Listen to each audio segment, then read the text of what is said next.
All cinema நேயர்களுக்கு வணக்கம். இன்றைக்கி நம்ம என்ன திரை விமர்சனம் பார்க்க போகிறோம்னா, வங்காள விரிகுடா அப்படின்ற திரைப்படத்தை பற்றி தான் பார்க்க போகிறோம்.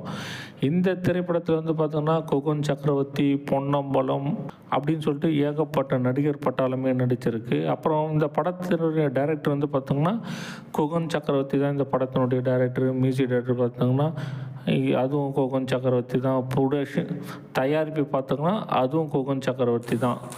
இந்த படம் தூத்துக்குடி மாவட்டத்தில் மிக செல்வாக்காக இருக்கிற ஹீரோ அவரை வச்சு தான் இந்த படத்தை இயக்குனர் எடுத்துருக்காரு. அதாவது இயக்குனர்னால் அவர் தான் இயக்குனர். அவர் பார்த்தோன்னா ஒரு தொழிலதிபர் தூத்துக்குடியில்.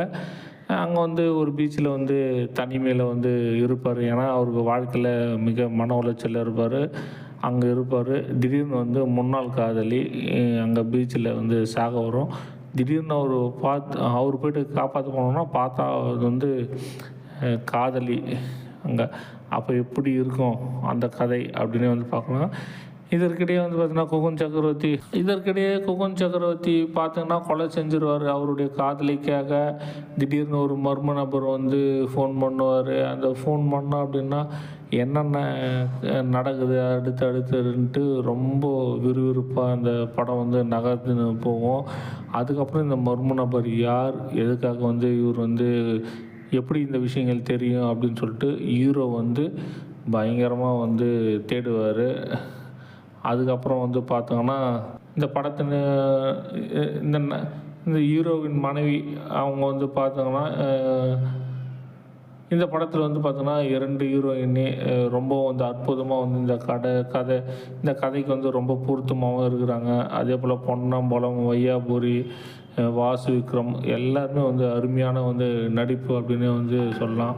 அதே போல் முக்கியமாக பார்த்தோம்னா இந்த திராவிட தலைவர்கள், அதாவது எம்ஜிஆர், ஜெயலலிதா, கலைஞர் அப்படின்னு சொல்லிட்டு நிறைய மையப்படுத்தியிருக்கார் இயக்குனர். இது மாதிரி பயங்கரமாக ஹீரோ சூப்பராக பண்ணியிருக்காப்புல அப்படின்னு சொல்லலாம். அதாவது டிஆருக்கு அப்புறம், ஏன்னா அவர் தானே கதை, திரைக்கதை, வசனம், இயக்கம் அப்படிலாம் எங்கன்னா போகல. டிஆருக்கு அப்புறம் இவர் அப்படின்னு சொல்லலாம். இந்த படம் மாசா, கமர்ஷியலாக எல்லாமே உள்ள பயங்கரமாக இருக்குது.